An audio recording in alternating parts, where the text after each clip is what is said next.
to break it. TVC News, first with breaking news.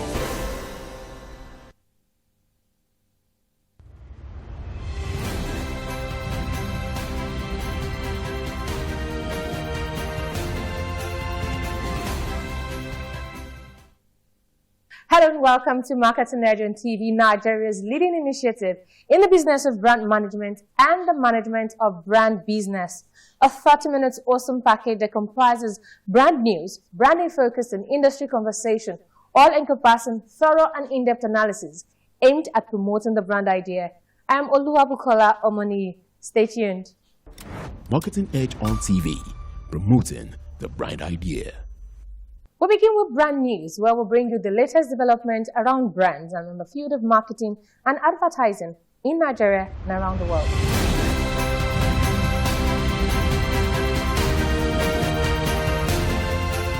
Now on brand news. The MTN brand may be on its way to brand management stardom as SONU Group, the new agency that will warehouse the account beginning from next year, has disclosed the agency's readiness to unleash revolutionary and brand strategies as well as creative prowess that have distinguished the agency as one of the foremost creative powerhouse in Nigeria in managing the business. The GMD and CEO of the notable agency, Udeme Ufot, in a chat with Marketing Edge, revealed that the agency is not leaving any stone unturned in creating a master playbook that will continue to enhance and add more value to the ever-rising brand equity of MTN in Nigeria, while ensuring it remains the most profitable business to stakeholders. It's really exciting for us. It means, of course, that with that size of business, our agency needs to be prepared to amplify its resource base. It should mean growth in size for us, but I believe it's going to be very exciting for creative people to do the kind of work that they enjoy doing, and the ultimate joy is to do great work and see it in the public space. MTN is the kind of client that has the budget and has the will to put work in the public space. MTN also is the kind of client that is professional and will support you and encourage you to be your best at what you do for them. So we look forward to that. I believe that very exciting times ahead for our agency, in fact for the entire MRC Sachi Africa. And we look forward to January 2025 to get on the road and on the show. The Federal Ministry of Arts, Culture and the Creative Economy and the Nigerian Economic Summit Group, NESG, has signed a memorandum of understanding to develop a framework for financing the creative industry's growth. The MOU, which was signed in Abuja, aims to revitalize the sector, unlock its vast potential, and contribute significantly to Nigeria's GDP of $100 billion by 2030 and create 2 million jobs by 2027. Speaking during the signing ceremony, the minister, Hannatu Musa Musawa, expressed optimism that this collaboration will unleash the full potential of Nigeria's creative industry, transforming it into a significant contributor to the nation's economy and a major revenue generator. The director of NESG, Udeme Ufot, who signed on behalf of the group, said the MOU represents a significant innovation towards transforming the potential of the sector. Nigeria's premium soft drink, Ferus, and the ever-dazzling beauty, Takura, have teamed up to launch their Here's to Taste campaign, celebrating Ferus' new look and tantalizing new apple watermelon flavor. The campaign's stunning imagery and message raises a toast to those with an exquisite, discerning taste. It encourages consumers to confidently bask in their most authentic selves. Speaking on the collaboration, Oluchukwu Ohakawa, brand manager, Ferus Nigerian Breweries PLC, states that the partnership is a perfect match, affirming that Ferus' Here's to Taste campaign resonates with consumers because it celebrates authenticity and encourages people to confidently embrace who they are without compromise. That was brand news. Next is Branding Focus after the break. Aha! Is there it? Bro, I tell you, this match 3-0. Okay. If I win you, something will come out. Don't play with me. Fast ball, fast ball. Ah, you know what? You go shot Bro. you. Now we got this match.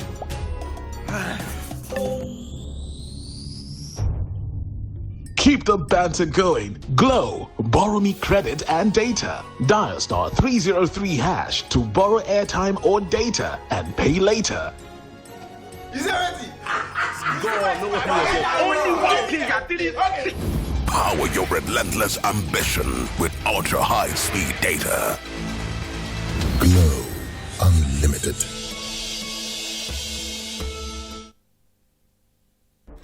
Marketing Edge on TV. Promoting the bright idea.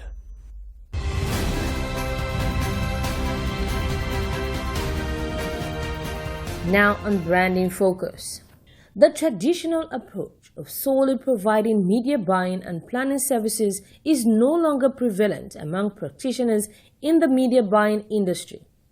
Recognizing the need to remain competitive in today's business landscape, media buying and planning agencies have expanded their service offerings to encompass a wider range of options. Such innovative agencies are moving along with the trend while providing solutions and offering value to clients. Some of these offers include content creation, audience segmentation, measurement, and even data-driven insights to brands and businesses.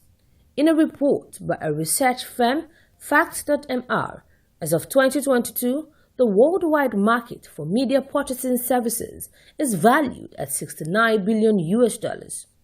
It is projected to grow at a compound annual growth rate of 6.2%, aiming to reach an estimated $125.9 billion by 2032.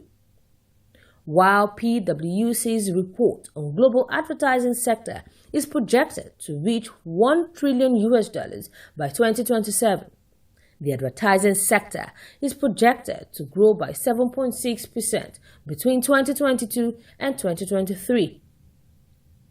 Africa's advertising spend is projected to grow from $10.3 billion to $11.8 billion from 2023 to 2027, at a cumulative annual growth rate of 2.8%. The African projected growth rate is linked to availability of mobile technology and internet access. Examples of media agencies that are evolving with current realities are Algorithm Media, PhD Media, Space Universe, and many more. Many media agencies in Nigeria are also embracing emerging technologies such as augmented reality, virtual reality, and artificial intelligence to create immersive and personalized experiences. These technologies allow brands to engage with their audiences in new and exciting ways. Example of such is Space Universe, when it unveiled the new age of radio advertisements called Radio Ad Spread, an AI-driven global advertisement platform that digitizes the operation of radio adverts while providing real-time reports of the campaign. According to Space Universe, the platform enables business owners, advertising agencies, and marketing managers to easily create and manage radio advertisements remotely and connect with radio stations across Nigeria from anywhere in the world. As the industry moves forward, media agencies will continue a range of both challenges and possibilities. The continuous evolution of technology will significantly influence the media industry. To remain competitive, media agencies must adjust to these changes and devise inventive strategies for utilizing them to their clients' advantage. Welcome back. Next is Industry Conversation, where we have discussions with industry thought leaders. My guest today is the founder of a renowned experiential agency known for top-notch service delivery. Join me after the break. Hey sis, can I please borrow your wig? No, but I can share my data with you. Hey, come and give me some ice cream now. No mom, but I can share some of my data with you. Can you pass the toilet, please? No. But I can share my data with you. Maya, can I use your phone charger? No, Dad. But I can share my data with you. Is it because Glow gives you data bonus? That is why you have been shouting. I can share my data with you. With Glow Data Sharing, you can share your data effortlessly with friends and loved ones today. Dial *312#. Power your relentless ambition with ultra-high-speed data. Glow Unlimited. Marketing Edge on TV, promoting the bright idea.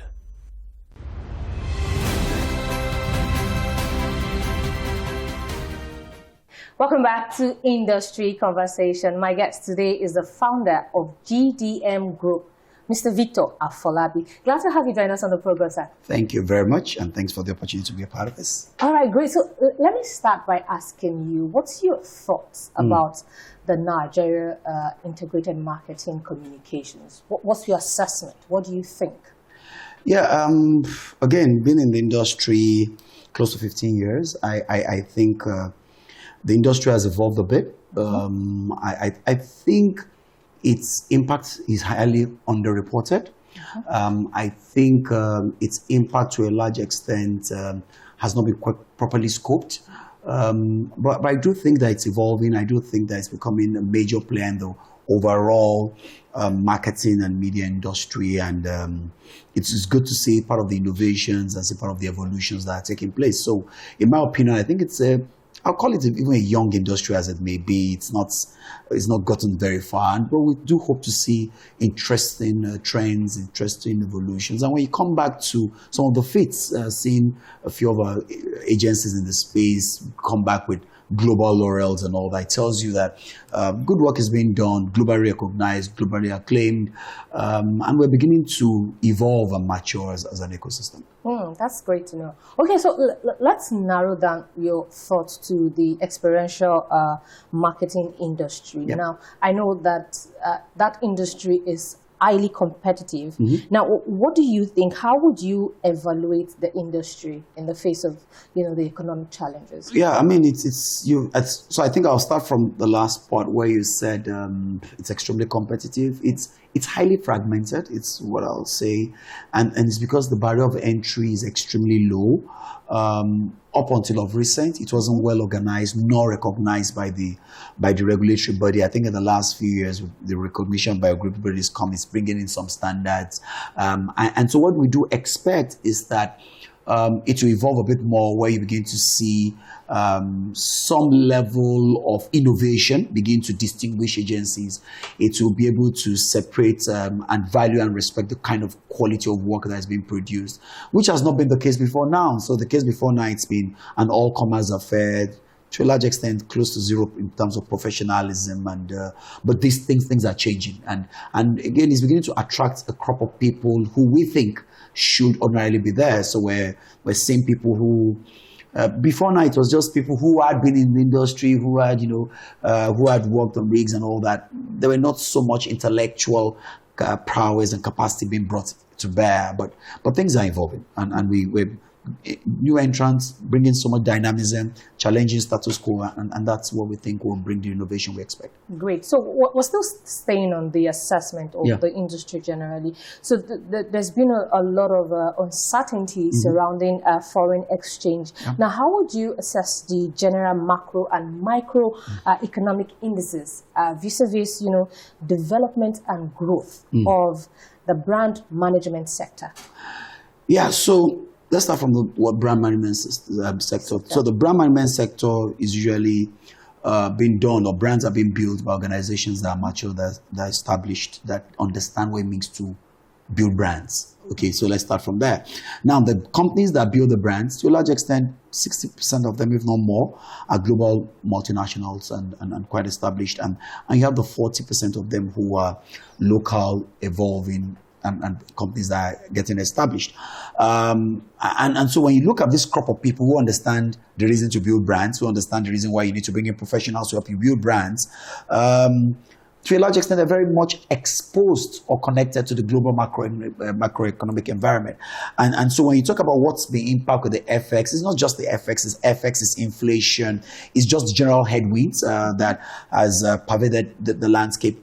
It's had its own fair share of creating challenges for the brand management ecosystem, like you said. Because again, when the brands struggle with cost pressures, which means that from the cost pressures, it narrows things down profit, because there's a limit based on the elasticity of your product. There's a limit to which you can keep doing price increases. I mean, look at what's happened the last 2-3 months. Then it went up to 1,900 thereabout, and people priced as such. Then it came back to 1,000 naira. Then you do reduce all your price. Then now you're back. So you found out that there's some level of cost absorption that brand owners need to take. And when they do those cost absorptions, because you cannot continue to increase prices indefinitely. Disposable income is also a challenge. They'll begin to look for how to mitigate costs. Unfortunately, where cost mitigation usually starts are in areas that are not directly related to the numbers, or their activities are not directly related to the volumes or achievement of sales. And that's where brand management sits. So up until now, which again, I'm a big advocate of marketing analytics, because it tells you what exactly the things you're doing and how it's measurable, which we don't find too many of those professionals around. You find out that that's part of the places where the budgets get cut the most. So when you ask the impact, yes, it's a lot of shaving of budgets. It's a lot of, is it a nice to have or a must have? And for many organizations, brand building has become a nice to have in the midst of survival. They are all trying to survive, stay in the business, stay competitive. So it's had its impact. And so in the putting together the whole brand management ecosystem itself, we've had our fair share, because the patrons themselves are going through very difficult times. So when you look to know how you're doing, is to look at your customer's customer. And so when you look backwards, you find that our customer's customer is struggling, and therefore our customer is struggling, and of course we are struggling. Great. Okay, so I've heard a lot of experts say that first quarter of 2024 was maybe challenging. Some say that, but what do you think? How would you assess the first quarter of 2024 for the industry, actually? Yeah, it was filled with uncertainties, okay? And again, depending on how long you've been, uncertainties pose challenges. And I think in the last 15 years we've been around, we've seen quite a number of uncertainties. 5 years ago was just 2020, and there was some uncertainty when we were locking down by February 2020 or 22 and March, and we had no clue what the country or the world was going to look like. And direct marketing exploration, whatever it is, became dead. It was 0 billion. So again, when I assess it, it's been very tough for the consumer, and therefore became very challenging for our clients. Seeing quite a lot of losses that people were posting due to FX exposure and all that. And so budgets were not so much in terms of brand building. And so I would say it was a subdued quarter. I do not think it was all in itself very disastrous, because again, it's a function of where you play in how many verticals. But it was a subdued quarter. I cannot prefer it to the previous quarter, because again, it's a function of how people report. So the way we report is we do quarter to quarter growth, but we also do quarter to preceding quarter growth. So when you look at that quarter and you compare yourself to Q1 of 2023, people seem to have forgotten that there was a cashless, because there was a cash issues. And there were elections coming, and people were jumping over fences to go into banks to get money to buy. And so again, when you compare the two, clearly, I think we're in a better space this last quarter than when we were dealing with people not having money to do anything and people couldn't sell and all that. So it's a function of who you're speaking to. It was subdued, but I think it's better than 2023. So do you see a comeback for the second quarter and the rest of the year? What do you foresee? There will be a comeback, okay? And there'll be a comeback because there's something called normalization in everything that happens. When there's an uncertainty, it creates a new experience for people. People get to settle down. Look, let's go back a bit. When we first had the policy around fuel, it will move from 180 to... Quite a number of people say, I'll park my car, I won't sell my car, I won't do this, and all those things. Somehow, after a few months, people forget. You normalize, things just go on. I mean, the things you can't do, you chalk off. The things you can do. So again, it's the same thing. It's human nature. We get used to it, okay? Not because we should get used to things that are not okay or things being bad. But the world has come to get used to being VUCA, which is very volatile, uncertain, and all that. Brands need to report their global performances, okay?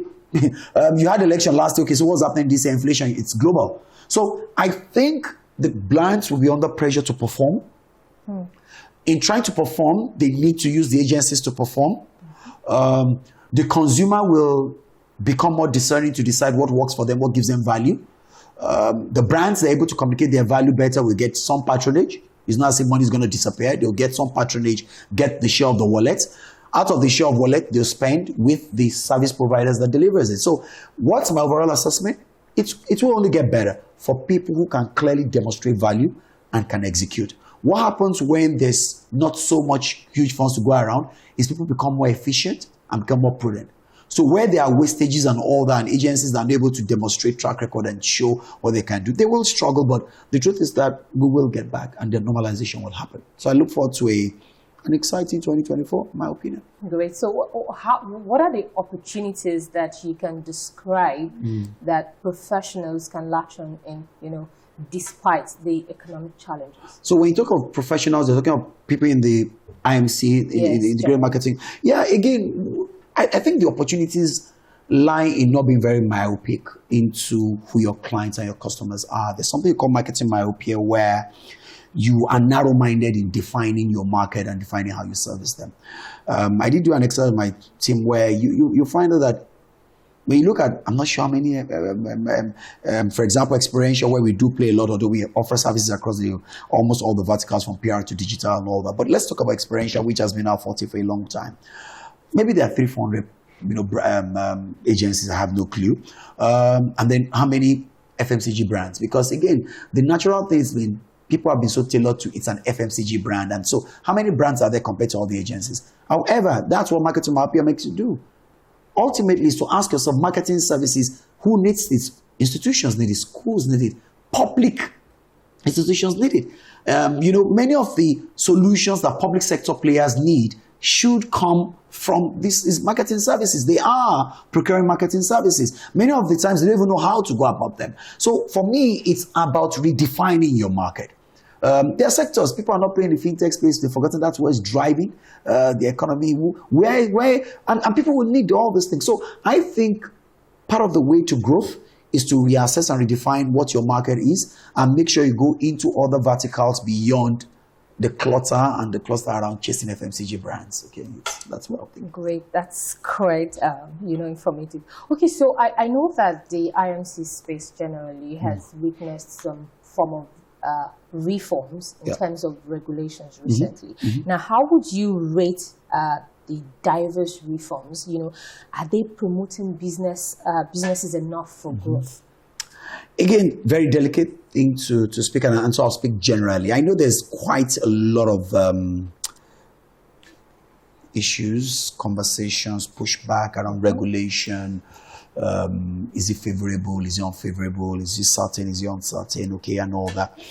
And what's my take? I believe in regulation, okay? And I believe ecosystem players need to engage. I believe for every conversation and engagement, there's a middle point. It's never a zero-sum game. It can be win-win for every party. And so I will constantly engage that people dialogue and we seek to understand each other and come. But I'm a big advocate of regulation. And I'll speak from a different part of the world where a different role where I also play. Part of our work, because I do a lot around the tech space, is we've looked at sectors where we've seen significant growth in the tech sector. And I'll talk about the fintechs. They account for about 50 to 55% of total raises, growth, and all that. And part of my work as a scholar was we're trying to understand what's happening in there. Biggest thing, regulation. Regulation addresses uncertainty. When you have a regulation, external people, all people can come in. I know the rules of the game. It's like playing a match. It attracts investment. It brings in professionals. It improves the ante. It brings in foreign capital. People can exit. A lot of things can happen. So regulation itself is not bad. In actual fact, regulation is important for business. How many exits have you seen in this space? We've seen people rise, get to the zenith. They're not able to exit. They're not able to sell nothing because regulation has not defined and created a lot of substance. And then their agencies or whatever companies come down with them as they age. It's not happening in so many sectors where there are regulations. So regulations help increase the valuation of players. The fact that you even have a certification to play in itself has conferred some value to the organization. So I will speak broadly because I don't want to speak to the specifics based on, perspectives. But I'm a big advocate of regulation. I think we are under-regulated. In my opinion, the IMC is under-regulated.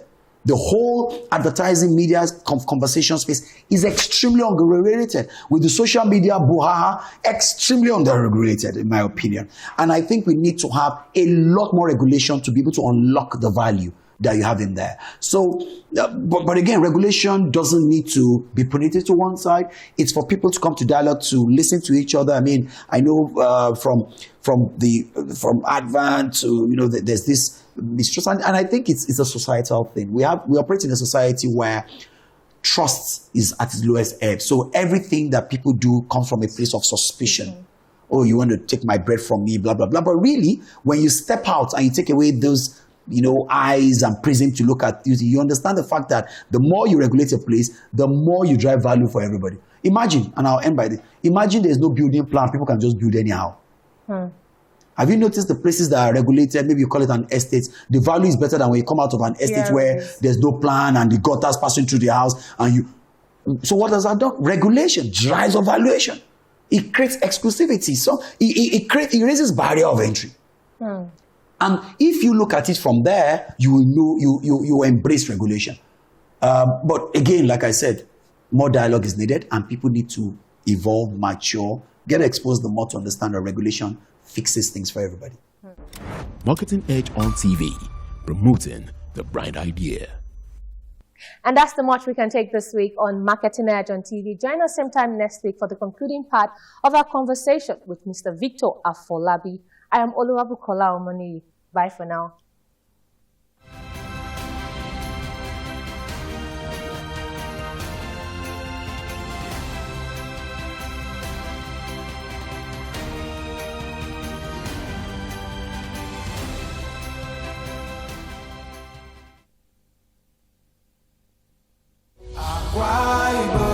It's my fatherland. God bless Akwa.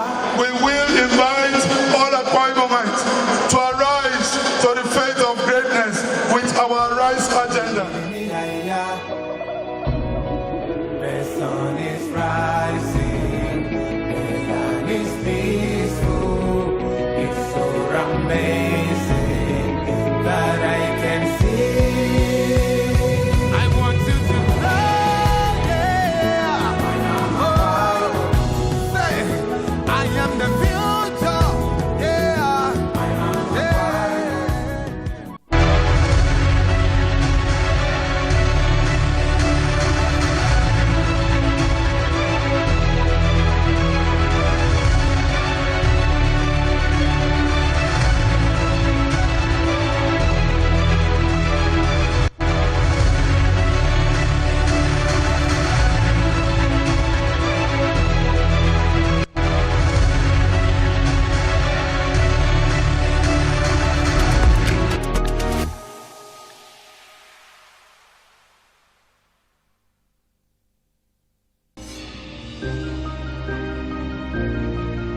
Sometimes it's the story that calls.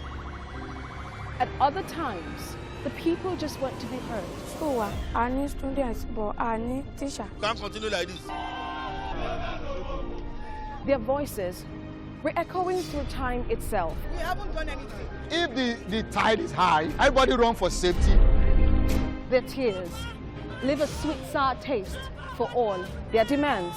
A familiar call beckoning for change. In our world, no one expects a disaster to happen. But when it does, we'll be there to x-ray all sides, from the east to the west, north and south. Community Forum will examine the oddities and challenges to economic development, as well as issues yearning for government intervention. Watch fresh episodes of Community Forum on Sundays by 9:30 p.m. only on TVC News. Stay ahead with the biggest news stories. Go beyond the news headlines. Experience impactful investigations. Enjoy resourceful news coverage in real time. TVC News at 7 and TVC News at 10 p.m. Live every day on this channel. TVC